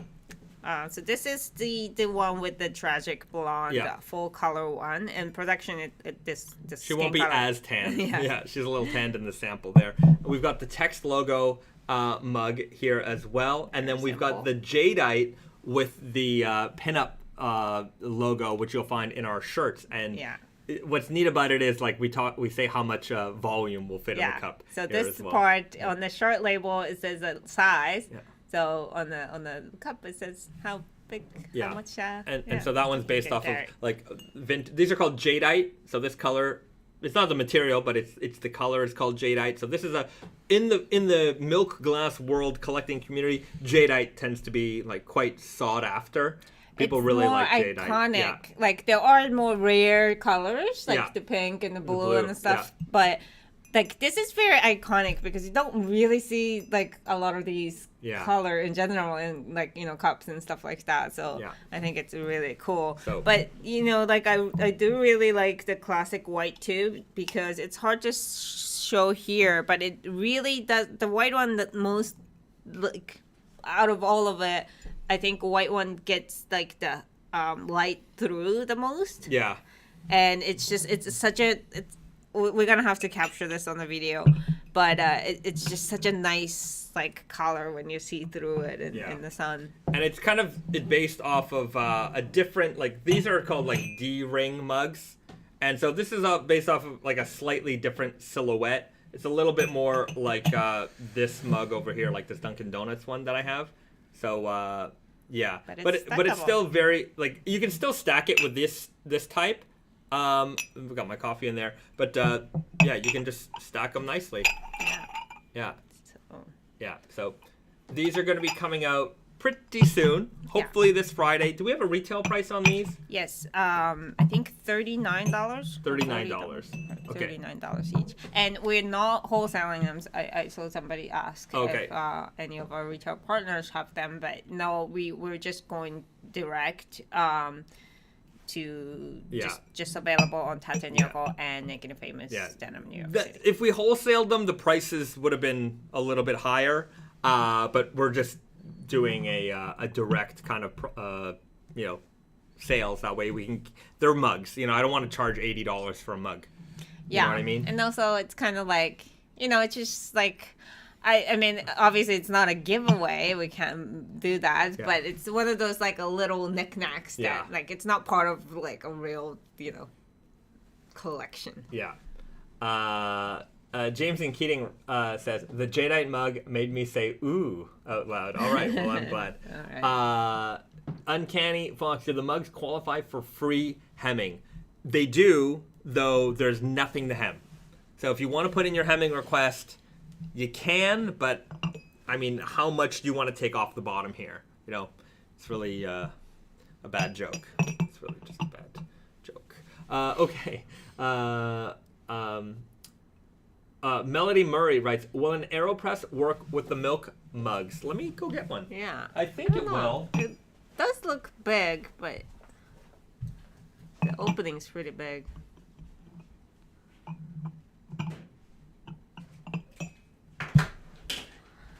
I wonder if you can see, like you see that like red see-through. So it's not like a plastic white. Yeah. You can see through them. Classic AeroPress. Let's see here. Fits no problem. So yeah, you can definitely get your AeroPress going with that. Shoutouts to the good people at AeroPress. Hold on. Also, these mugs are not like heat resistant, or what is the temperature? It's not a temp glass. So you like if you can't like put this in the freezer, or you can't like put it in the well, you could put it in the microwave and dishwasher. I've tried it, but like it's not recommended. It could damage, like it might not be able to withstand like the heat. Do it at your own right. So it would have a thing that says that you don't put it in the dishwasher, don't put it in the microwave. Yeah. This is Japan being extra cautious. Yeah. The reason not to put it in the dishwasher is to preserve the paint. Like I've stupidly, even with my old milk glasses, my vintage ones, put them in the dishwasher. Like these will be fine. To be fair, but over time it'll start to wear them down. And I've ruined cups, like some nice ones, by putting them in the dishwasher. Hand wash these. Just treat these with a little extra TLC. Yeah. You can be hard on them, and if you are harder on them, it's gonna show. But if you treat them with some TLC, they're gonna last a very, very, very long time. So just be aware of that. Like, whoa. Huh? Water came out. Oh, it's okay. It's a little bit of water. Yeah. Anyhow, just be aware of that. But I was shouting out the good people at AeroPress. A lot of people don't know, but they also make the Arobi Super Disc. And if you like frisbees, these are the best frisbees to buy. This one to me, it's just like this one's dangerous. It's not fun because you have to run so much to get it. This thing you can throw it for like a mile, and like it just never stops. So this isn't fun to play with. This one's great. Because it makes you feel like you're so good at it. Everybody can throw this frisbee. Yeah. That's a good frisbee. At one point, there was we wanted to make some Naked Famous Denim frisbees, which still might happen. There's always these little things we want to make, but I wouldn't mind making an Arobi Naked Famous collaborations. I'm writing that down.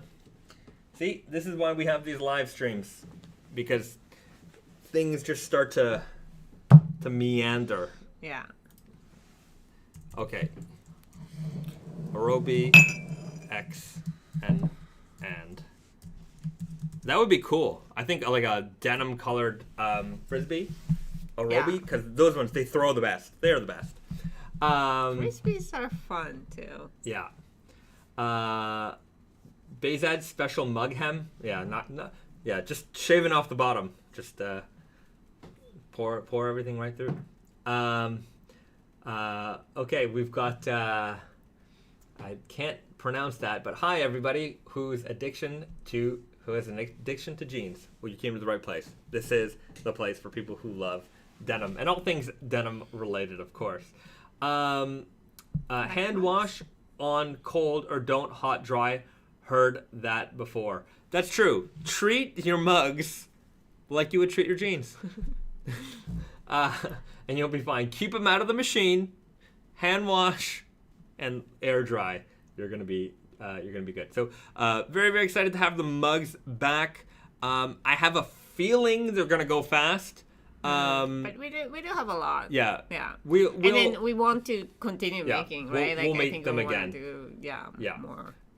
So if we do sell out, you don't get yours right away. Just know that we will restock them at some point. So, if you want them, be there on release day. We'll have maybe an announcement on Monday or Tuesday just to triple verify that they are going to be out for the Friday. But that said, they're going to be out relatively soon. Okay. Shane writes, no saucer plates for these, but that's a cool idea. Yeah, no plates for these.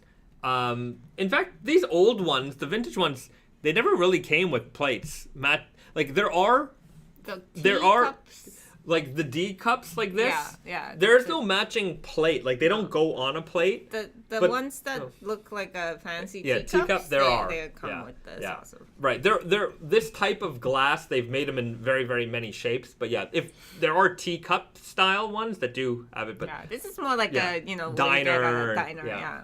Yeah. More casual. Yeah. You spill it, just make a ring on the table. That's it. Okay, Justin, the value in collecting is only with the things that aren't mass produced. Yes and no. Yeah, because I think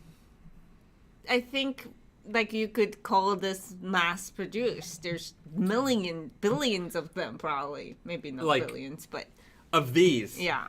Yes, I mean there's like McDonald's probably made hundreds of thousands of these. So the definition of mass producing has changed. In this case, I think this was mass produced back then. Yeah. It's just not to the same degree that we mass produce other things. But it also, how many of them lasted, right? Because I think when it comes to collecting, when it comes to collecting like vintage items, something might have been mass produced, but people used them. They didn't really think of them as a collector's item. They ended up in the trash. They did not care for these things. So finding something that was intended to be kind of just cheap and, disposable and functional, that is in a great condition today, that is the rare item, right? Yeah. So it's like Pokemon, like a Pokemon game for Game Boy. Right. Millions of those were made. But how many of them, because that was a product that was given to children, how many of them still have the box? So how many of them have the cartridge that the sticker is still perfectly intact and all that stuff? Like, that it's no longer made the same way. So something could have been mass produced and still be rare. And still be collectible. Yeah. I think that was the discussion. Yeah. So, I mean, I think the key is that it is, like, people find value in it, first of all, but, like, also that like, it's not, like in circulation any longer, other than the secondhand market. I think that's also a good, like a good indication of why it's so collectible. Yeah. Here's a good one. Andrew Wright writes, what are some ideas that were sparked from the live stream that came to full fruition? JoJo. JoJo is 100% a reaction from the community. Like the amount of call outs for JoJo was so much that I couldn't ignore it. I had to go and pursue it, and we got it, and the samples are made. We showed them off in a live stream a few weeks ago. If you haven't seen it, you should check it out. It's probably the mid-January one, like 3 episodes back. It was like a Wednesday edition live stream. But check it out. Garrett and I go through the whole collection, and it'll come out probably Q2 this year. But yeah, that's a great example of how that came to be. I'm sure there were some other ones that might have just but sometimes they don't come to my mind right away. Yeah, I'm sure there's, and it's like that was a big one. That was a big one. But like in small ways, certain things probably a lot of the things came from. Yeah. Okay. Ashley O'Connor writes, any ETA for the women's spring camp shirts? I don't have an ETA, but they will come. Yeah, they will come. They will come before you can wear it on its own. Yeah. As summer short sleeve shirt. Yeah. So before it gets warm enough for them, we'll have it. Depending on where you live. It might already be warm where you live. I mean, if you live in Hawaii, it's too late. Yeah. Okay. BD writes, Risa, my wife got an Aloha dress off Poshmark the same time I got my shirt. Do you still offer this fit? Not in the recent collections. I think I think we only did that like one season, maybe 3 or 4 years ago, maybe longer. I don't know, but I actually really like that. I don't know why. There's certain things that I like, kind of bring it back every now and then, and not every single season. So like this spring summer, we only have the wrap dress in the dress section, but I should bring that back. Yeah. Okay, Justin writes, and this is about collectibles. I understand that, like, action figures in the original pack. Right. You know, how hard would that have been for a child to get a Teenage Mutant Ninja Turtle or a Ghostbuster? Yeah, no child kept it. Right. Like, only the adults who got it. Only, kept it. yeah. Or like a grandparent might have bought it and forgot it, and it was in an attic somewhere. Yeah. You know what I mean? Yeah, those things I can understand, but the idea that, like, these toys were rare, most of them weren't. Yeah. It's just the rareness comes down to the condition of them. And like for something that was meant to be played with, it's often hard to find something that was never played with. That toy never saw its potential achieved. But that goes into like the current state of collecting, and like into the 90s and till now, where a lot of things were made to be collected. So like a lot of 90s toys and 90s comic books, 90s cards, everyone collected those things, and everyone collected them with the intent that these are going to be worth something someday. Yeah.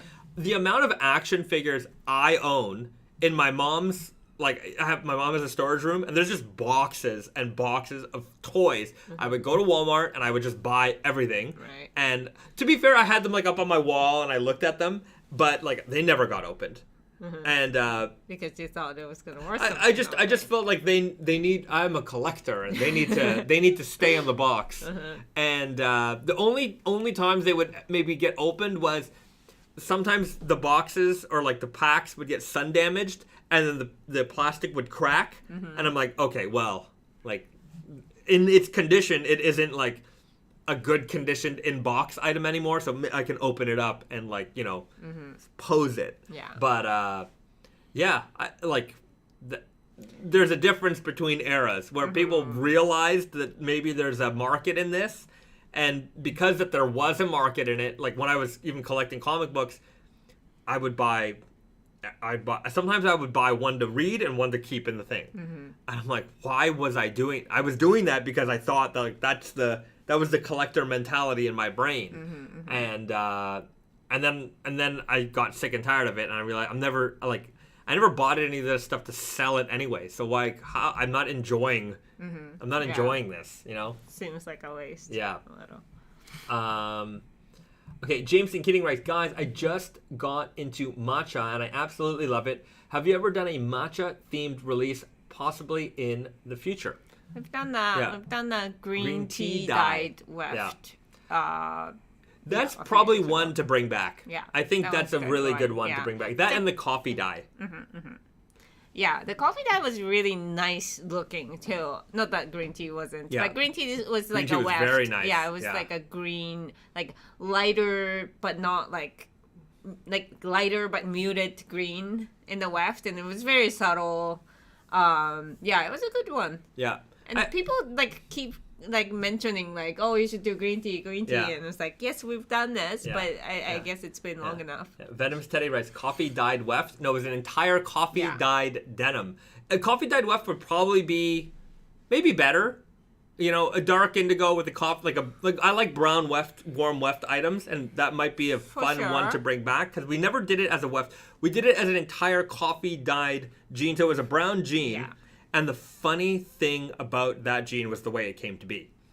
Brandon and I were in a production meeting, and so we're sitting down with the guys at the mill. And if you ever do a meeting in Japan, it's amazing how every meeting always starts with someone bringing you like tea or coffee or something like that. It's just such a common, normal occurrence.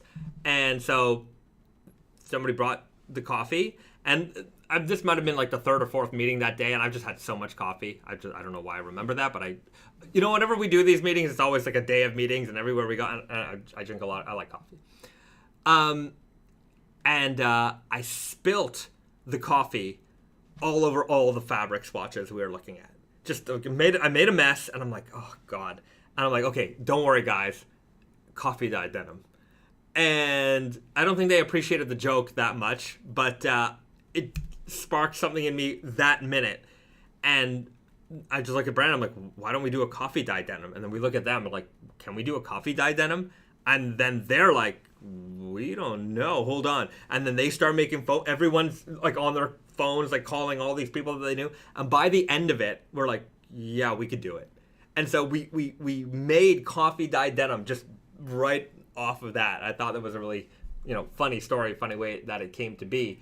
But I can see that one coming back. That one was such a nice color too. I think the whole jean was a very good idea, and not just keep it in the weft. Yeah, I think right. it's just such a good. Or like a different. Yeah, if we did it all coffee dyed denim again. Yeah, if we did it all like maybe dark roast. Yeah, dark roast or a latte, and make it like really light and have it like just a little off of a crew, huh? With the milk fiber. Oh. That'll make it an coffee actual milk latte. Yeah, because we still have to do the chocolate milk selvage. We haven't done that yet. Mm-hmm. We did the milk with the strawberry milk. We gotta do chocolate milk. And in Japan, there's this thing called coffee milk, which is quite normal. Milk, coffee milk. Yeah, coffee that could be fun. So there's options there as well. Anyways. Yeah. That could be a lot of fun. Well, I mean, milk denim with coffee dyed would make the price go really high. Yes. So maybe we should separate them. Maybe. But that's kind of a cool idea. Yeah. BD, have you done the Judo jeans again? I saw those briefly in an old video. We have some. What do we have coming up? Sashiko. Yeah, but not in pants. No. Yeah. It's like a lighter weight shirt weight. Yeah. We haven't done it again. I could see us doing it again. Mm-hmm. I remember Naked and Famous. Like I wasn't working for Naked and Famous back then, but I remember it's like I can picture that like flasher. Yeah. Oh yeah. It was the old Brandon style design. Mm-hmm. In the early days, it was Brandon just choosing at the font. Yeah. And putting the things. Putting some product copy on it. Yeah. Yeah. You know what was here? Let me see if I can pull it up because this is a every now and then we do little oopsies here and there. Naked and Famous Denim Stainless Steel Selvedge. So we did a jean that was made with I think 10% stainless steel. Yeah, here it is. Let's pull that up. Okay, browser window. So you can see here, this old style, like this is just, Brandon doing the design, and those aren't our jeans, but these are our jeans. And you can see here, we've got a picture of the stainless steel. Sorry, that stupid logo keeps popping up. So that's the stainless steel yarn. And then see this little part where there's nothing? We were supposed to have a little cutting of the stainless steel yarn in there. I'm just trying to see if there's another photo that I can find of it. But it for some reason, that little cutting never happened. And You saw a square. so it was just like a square, and I'm like, oh, that doesn't look great. But anyways, it was out before we had any, we could fix that problem. But yeah, that was a funny oopsie on a pocket flasher. Every now and then, there's a few little typos or oopsies that happen on pocket flashers. But that was a memorable This one. is not like it's next level from typo. Naked and Famous Denim. Let's type in Judo jeans. Yeah. This flasher. Yeah. Okay, let's check it out. Browser. Yeah, these ones.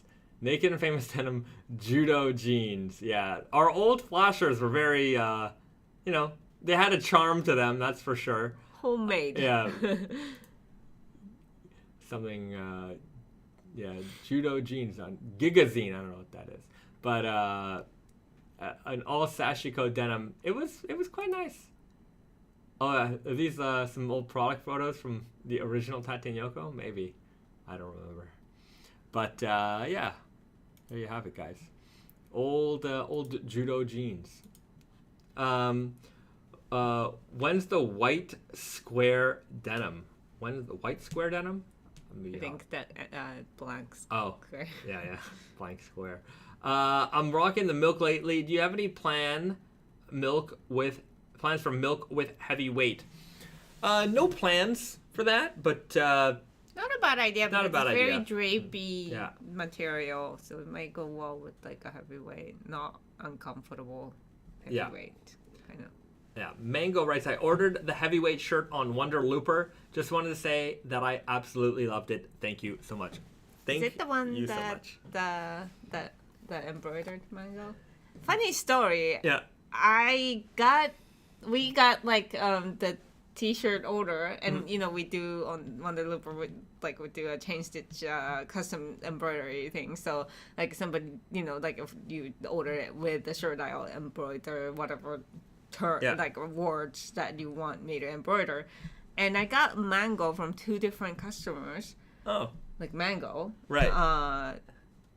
Like very close in date also. Okay. And I was like, is this a new cult or something? Yeah. Yeah. Is that like, does it a term that people just use that I'm not aware of? Mango, you're gonna have to let us know. Yeah. You're gonna have to let us know. I'd like to know. Okay. Where's all the pie? Writes, I heard you guys are introducing a new fit. Is that true? It is true, and the fit is called True Guy. So we are hoping to have it out, I would say, before the end of Q2. That's what I'm saying. Yeah, I think that's possible. And some kind of like a core fabric. Yeah. So watch out for that. We will have a new fit coming soon. It's going to be a true straight leg fit. Yeah. What is the fit closest to a straight fit? James Ortiz writes, probably True Guy. True Guy is going to be the one that you want. If you want a slight taper, some people consider, like, the Weird Guy isn't an aggressively tapered jean. So if you want something that isn't, like, super narrow at the bottom, Weird Guy will probably work. But some people want something that's a little bit wider. It's going to hang over their boots a little bit better. That's where the True Guy is going to come into play. And there's also just a general mood of like people wanting things to be a little bit wider in general. So I think for that audience, the True Guy is gonna work well for them. Weird Guy, I think if you hem your jeans long enough, then it will turn into more of a straight, I guess. James and Keating, I am on my knees praying for a black groovy guy. Coming soon. I have it on my note to follow up with Brandon about it. It's coming soon. Okay. Mango writes, it's just my nickname. Not sure about the other person. Really? LOL. Wow. That's a coincidence then. That's a weird coincidence. Okay. Clothed and unknown. Tell the next request. No mango for you.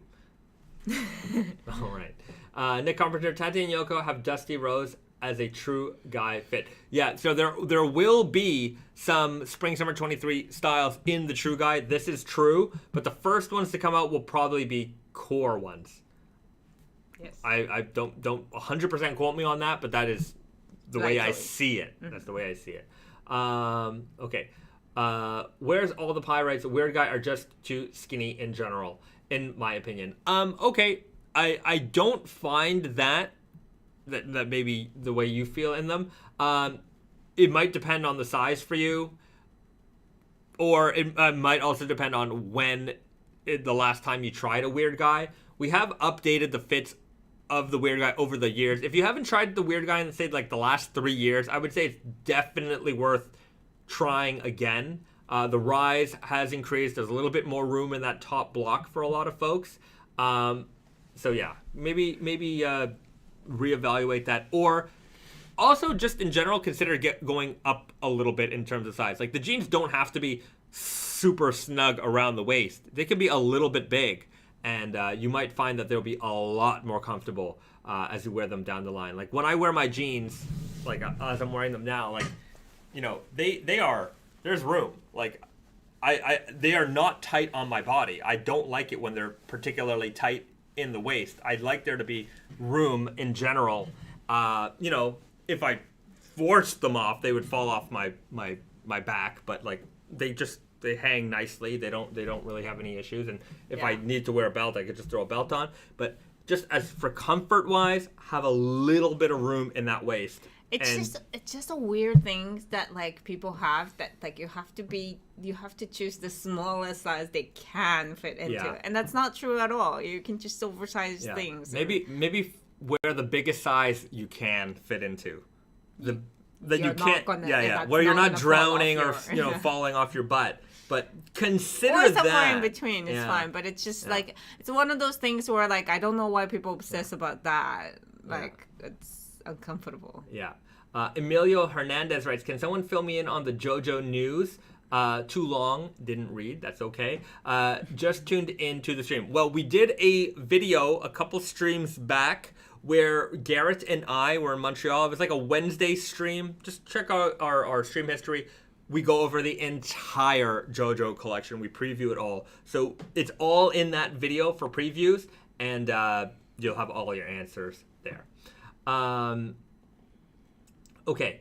Clothed and Unknown writes, I definitely love the higher rise on my newer Weird Guys versus my 2014 Weird Guys first raw denim. Yeah, there have been, like I said, there have been adjustments, and that was just kind of keep up with the taste of the time. You know, there was no need to like really overhaul Weird Guy. It was just a matter of making a few little tweaks here and there as people's tastes kind of changed. So, you know, maybe in 100 years from now, they'll be like, oh, these are the 2018 Weird Guy, you know, versus the 2008 Weird Guy. That'd be kind of funny. But yeah. Okay, Rob Rosenfield writes, when's the Kiko denim due to come out? Want to grab the chore coat and know that there aren't a ton of, and I know there aren't a ton of larger sizes made. And I want to check out the sizing chart before they go live, so I know what to get. I don't have an ETA on that yet, but might be one of those later releases. Yeah. Just stay tuned, and we will definitely have release information as soon as we have it available. So the reality is that everything will be out by the end of April. Hopefully. There might be a few outliers, but like I would say mostly everything will be out before the end of April. So just stay tuned, and we'll have that information up for you soon. Okay. Okay. Venomous Teddy, question. Can you give advice on belt sizing? Yeah, this is actually really easy. If you wear a 32 jean, get a 34 belt. If you wear a 34 jean, get a 36 belt. Just get the size that is of. And belts are always even size only. So it's like 32, 34, 36, 38, 40, 42. So if you're a 33, maybe you can get the 34, or you could get the 36. And if it's, like you can always make a smaller hole. You can't. Well, you could also make a bigger hole, but you can't make holes in places they don't have. Right. I would say get a bigger one. Get the bigger one. Sure. Yeah. You'll probably be on like, instead of being on like the third hole, you might be on the fourth hole or the fifth hole. But I find that it's easier. Like when you're wearing a belt that's a little too small, being on that first or second hole is kind of just feels a little small. I would rather be on the other side than being on the shorter side. So that's belts for you.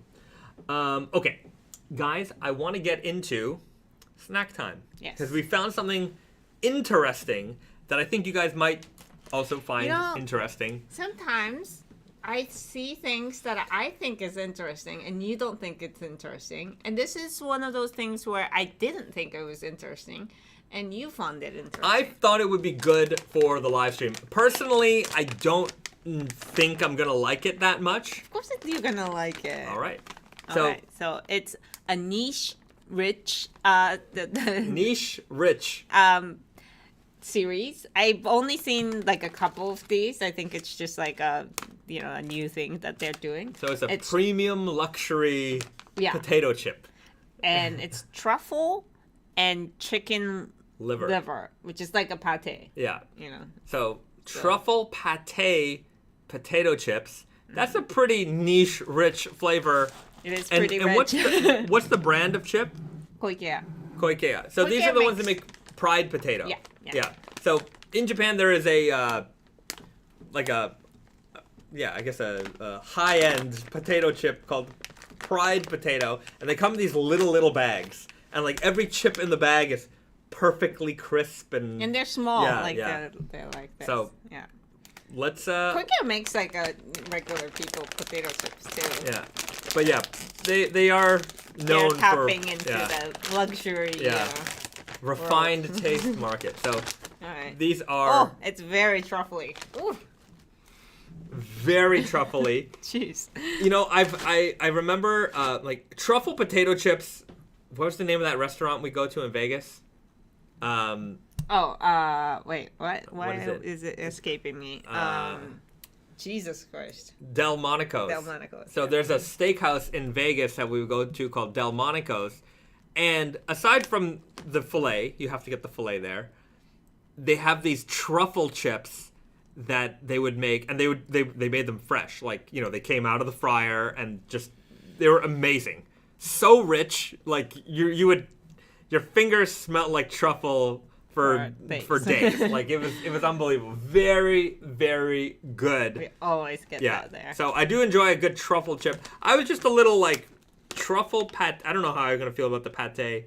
I don't think you're gonna taste it much, but let's okay. Let's with consomme flavor. So it's consomme, truffle, and pate, chicken liver. So let's give it a shot. That's a nice looking chip there. Okay. All right. Ooh, it's super truffle smell. Truffle's just so overpowering.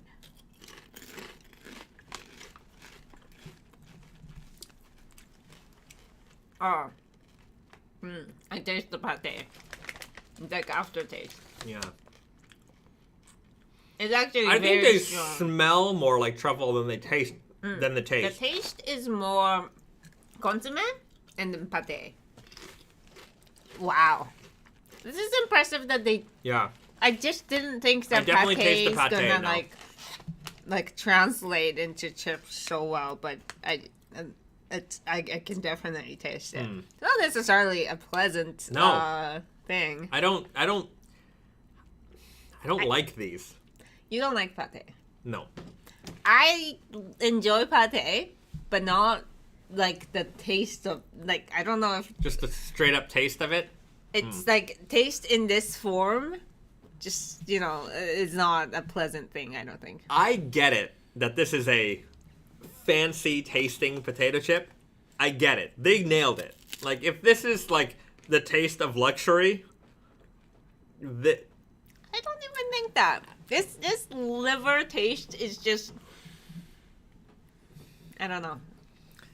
It's not. It doesn't pair well with potato chips. Yeah, I want. I like a truffle chip. Don't get me wrong. The smell is there, but the taste isn't there. I wish it tasted more like truffle. Yeah, and I wish the consomme flavor was more strong. I mean, consomme flavor is the base flavor. I feel. This is very confusing. I don't know how to rank this. This is a very confusing taste. It's too complicated. The other one of this series was anchovy and oysters. Right.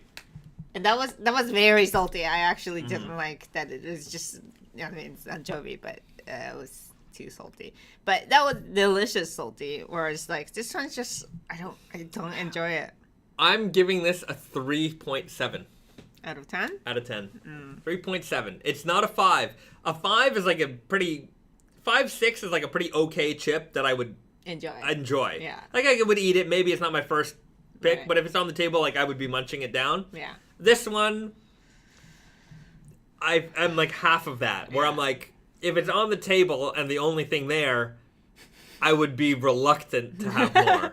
I wouldn't say no, right? A 0 is the chip doesn't exist, so there's nothing to rank.